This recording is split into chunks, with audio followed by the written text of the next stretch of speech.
Hi గారు, welcome to our channel. ప్రస్తుతం మనతో పాటు దాము బాలాజీ గారు సీనియర్ జర్నలిస్ట్ ఉన్నారు. వారితో ఒకసారి మాట్లాడదాం. నమస్కారం సార్. నమస్తే. సార్, టీడీపీ కార్యకర్త చేబ్రోలు కిరణ్ అనే ఒక వ్యక్తి జగన్మోహన్ రెడ్డి గారి సతీమణి భారతిరెడ్డి గారి పైన అసభ్యకరమైన రీతిలో కొన్ని కామెంట్స్ అయితే చేశారు సార్. అది సోషల్ మీడియాలో విపరీతంగా వైరల్ అవ్వడంతో ఆ తర్వాత టీడీపీ వాళ్ళు కూడా రియాక్ట్ అయిపోయారు. అతని పార్టీ నుండి సస్పెండ్ చేసి కేసు నమోదు చేసి అరెస్ట్ కూడా చేయించడం జరిగింది.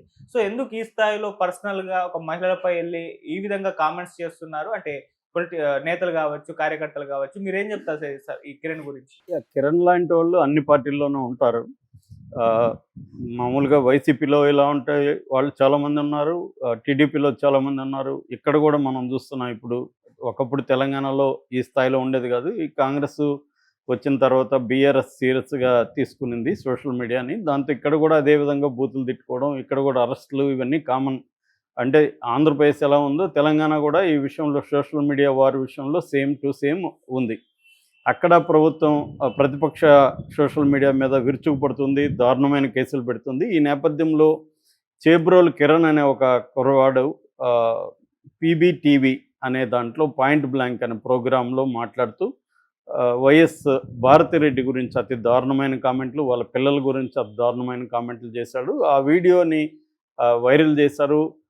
దాంతో ఒక్కసారిగా జగన్ సోషల్ మీడియా ఈ మధ్యకాలంలో గత 2-3 నెలల నుంచి జగన్ సోషల్ మీడియా చాలా యాక్టివ్ అయింది, అగ్రెసివ్ అయింది. ఎందుకంటే ఒక రౌండ్ అందరూ జైలుకి వెళ్ళి వచ్చారు. వాళ్ళకి అర్థమైపోయింది పోలీస్ స్టేషను, జైలు, కోర్టు అంటే ఇంతే కదా, ఇంకేమీ చేస్తారు మనల్ని అన్న విషయం అర్థమైపోయి వాళ్ళు మరీ అగ్రెసివ్గా వెళ్ళిపోయారు. అలాగా వీళ్ళు ఈ వీడియోని విపరీతంగా వైరల్ చేయడం మొదలుపెట్టారు. వీడిని అరెస్ట్ చేసే వరకు మేము నిద్రపోమని అతని మీద కేసులు పెట్టడం ఇవన్నీ చేశారు, పోలీస్ కంప్లైంట్లు. సో దాంతో ఇంకా తెలుగుదేశానికి ఇబ్బందికరంగా మారింది. సో తెలుగుదేశం విధిలేని పరిస్థితుల్లో ఇతను నిజానికి ఐటీడీపీ సభ్యుడు. దానికి ప్రధానంగా ఐటీడీపీ అంటే చింతకాయల విజయ్ దానికి బాధ్యుడు. చింతకాయల విజయ్ అంటే ఎవరో కాదు, అయ్యన్న పాత్రుడు కొడుకు. సో అది లోకేష్ ఆధ్వర్యంలో నడుస్తుంది. సో మరి ఒక ఐటీడీపీ మెంబరు ఈ స్థాయిలో ఇంత దారుణమైన కామెంట్స్, మామూలుగా సెటైర్లు వేసినా లేకపోతే పొలిటికల్గా విమర్శించినా కూడా కేసులు పెట్టేస్తున్నారు ఇవాళ. అలాంటిది ఇతను పర్సనల్గా భారతిరెడ్డి గురించి ఇంత దారుణంగా మాట్లాడితే ఎందుకు అరెస్ట్ చేయట్లేదు అన్న ఒక సీరియస్ ఇదైతే వచ్చింది. దాంతో విధి లేని పరిస్థితుల్లో అతని దగ్గర ఫస్ట్ సారీ చెప్పారు, సారీ చెప్పించారు. సారీ చెప్పి భారతి గారు నేను ఆవేశంలో మాట్లాడాను, మీకు కాలు పట్టుకుంటా, నన్ను క్షమించండి అన్నట్టుగా ఒక వీడియో చేసి మళ్ళీ దాన్ని వైరల్ చేశారు. అయినా కూడా వీళ్ళు శాంతించలేదు. అంటే మేము సారీ చెప్తే మమ్మల్ని వదులుతున్నారా మీరు? లేదు కదా, మమ్మల్ని కేసులు పెట్టి జైల్లో పెడుతున్నారు.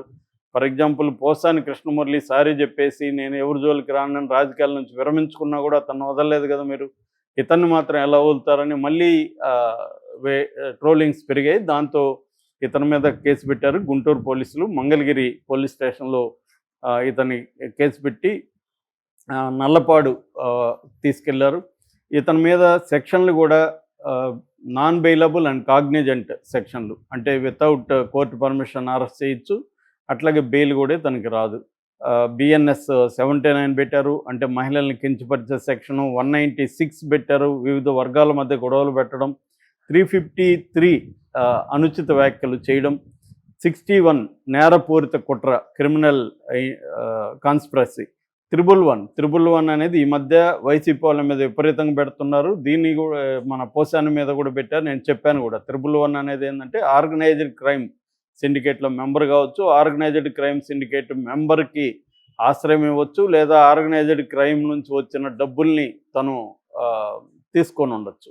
అలాంటి సెక్షన్ని 111 బిఎన్ఎస్ అంటారు. ఈ మధ్యకాలంలో బాగా మిస్యూజ్ అవుతున్న సెక్షన్ ఇదే అనమాట. తెలంగాణలో అయినా అక్కడైనా జర్నలిస్టుల మీద కూడా, ఈ తెలంగాణలో కూడా మొన్న అరెస్ట్ చేసిన 2 మహిళా జర్నలిస్టుల మీద కూడా ఈ సెక్షన్ పెట్టారు.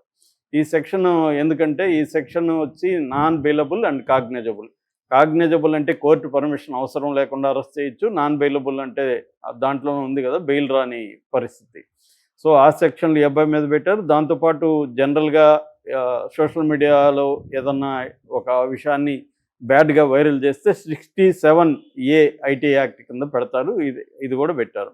అంటే అబ్బాయికి త్వరగా అయితే బెయిల్ రాదు మామూలుగా అయితే.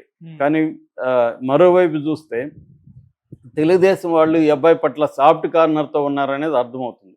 ఫర్ ఎగ్జాంపుల్ ఒక సీనియర్ తెలుగుదేశం జర్నలిస్టు చాలా పెద్ద పోస్ట్ పెట్టాడు. కిరణ్ నాకు చాలా ఇష్టం, కిరణ్ చాలా హార్డ్ వర్కరు, కిరణ్ తెలుగుదేశం విజయానికి చాలా కష్టపడ్డాడు, అతను పేదవాడు, బట్టలు కూడా సరిగ్గా వేసుకోడు, అతని మీద తెలుగుదేశం పార్టీకి ఎంతో కన్సర్న్ ఉంది, అతని ఆలనా పాలన చూసుకుంటారు తెలుగుదేశం వాళ్ళు, చాలా కన్సర్న్ ఉన్న చాలామంది పెద్దలు ఉన్నారు అతని వెనకాల, కాబట్టి ఇది కొంత సెన్సిటివ్ ఇష్యూ కాబట్టి తెలుగుదేశం సెన్సిటివ్గా వ్యవహరించాల్సి వచ్చింది అని పెద్ద పోస్ట్ పెట్టాడు.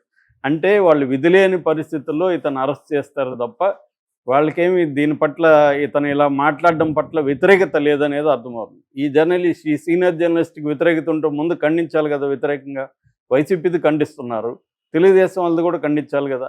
అది ఖండించకుండా అతను ఏదో విధిలేని సెన్సిటివ్ ఇష్యూ అయింది, అంతేగాని ఇతన్ని వదిలేరు అని చెప్తున్నారు. అంటే ఇతన్ని అరెస్ట్ చేసినట్టు చేసి జైల్లో కూడా మంచిగా సౌకర్యాలు క్రియేట్ చేసి దాని తర్వాత బెయిల్ కూడా త్వరగా వచ్చేట్టుకు చూసుకుంటారు. ఎందుకంటే పబ్లిక్ ప్రాసిక్యూటర్ వాళ్ళ వైపే ఉంటారు కాబట్టి వాళ్ళు గట్టిగా వ్యతిరేకించకపోతే బెయిల్ వచ్చేస్తుంది. సో నాకు తెలిసి ఇతనికి బెయిల్ త్వరగానే వచ్చే అవకాశం ఉంది. సో కాకపోతే ఏంటంటే 111 అతని మీద ఎందుకు పెట్టలేదు అనేది పోస్టులు కూడా విపరీతంగా వచ్చాయి కాబట్టి 111 కూడా పెట్టారు, అంటే నాన్ అవైలబుల్ పెట్టారు.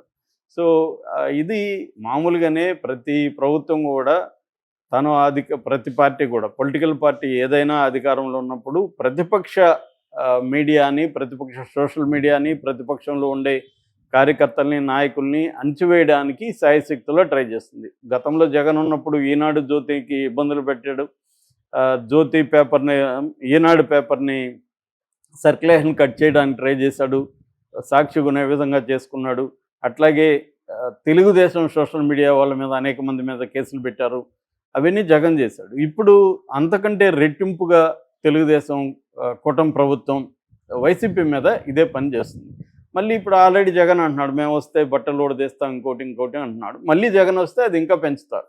ఇలాగా వీళ్ళు ఏంటంటే పరస్పర ప్రతీకార చర్యలు, వెంజన్స్లోకి వెళ్తూ ప్రజల కేంద్రంగా ఉండాల్సిన పరిపాలనని పక్కన పెట్టారు. అంటే పీపుల్ సెంట్రిక్ ప్రభుత్వం అనేది పోయి రివెంజ్ సెంట్రిక్ ప్రభుత్వంగా మారిపోయింది.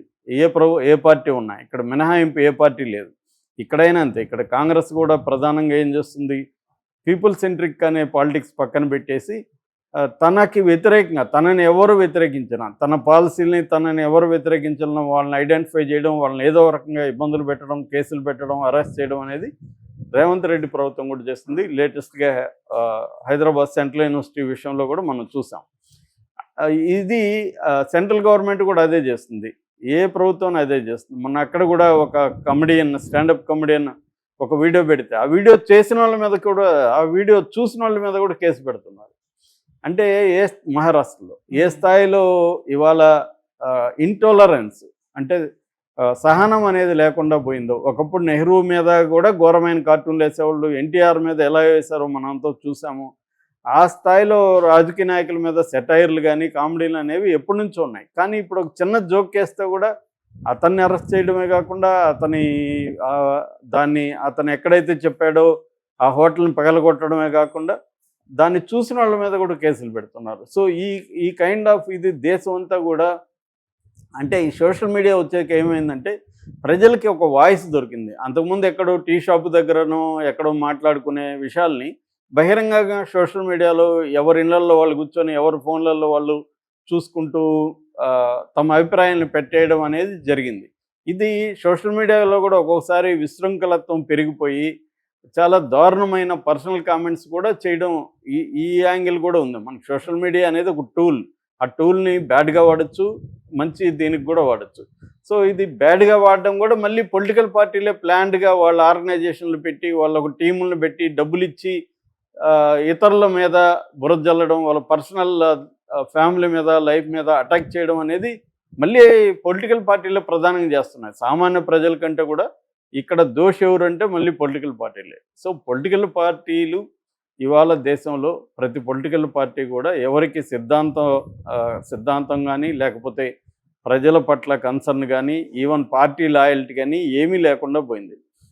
ప్రతి ఒక్కరికి ఏంటంటే అధికార కేంద్రిత రాజకీయాల్లోకి వెళ్ళిపోయినాయి అన్ని పార్టీలు. అందువల్ల మనకి ఈ లేటెస్ట్ ఇష్యూ చూస్తే కూడా తెలుగుదేశం స్ట్రాటజిక్గా ఇతన్ని అరెస్ట్ చేసింది తప్ప ఇతని పట్ల వ్యతిరేకత ఎవరికి తెలుగుదేశంలో లేదు. అందుకనే ఆ జర్నలిస్ట్ని చెప్పి, ఆయన సీనియర్ జర్నలిస్టు, తెలుగుదేశం తరపున నిరంతరం పోరాడే ఆయన పోస్ట్ చూస్తే మనకు అర్థమైపోతుంది సెన్స్ ఏంటనేది. అట్లా చాలామంది అతనికి సపోర్ట్గా పెడుతున్నారు. ఇది అందరూ ఏ పార్టీ అయినా, అందుకనే ఏ పార్టీ నీతులు చెప్పినా ఇవాళ కామెడీగా ఉంటుంది. పొలిటికల్ పార్టీలు నీతులు చెప్తే ప్రజలకి కామెడీగా ఉంటుంది. ఎందుకంటే ఇప్పుడు జగన్ అయినా ఇంత ఆవేశపడుతున్నాడు, డెమోక్రసీ అంటున్నాడు. గతంలో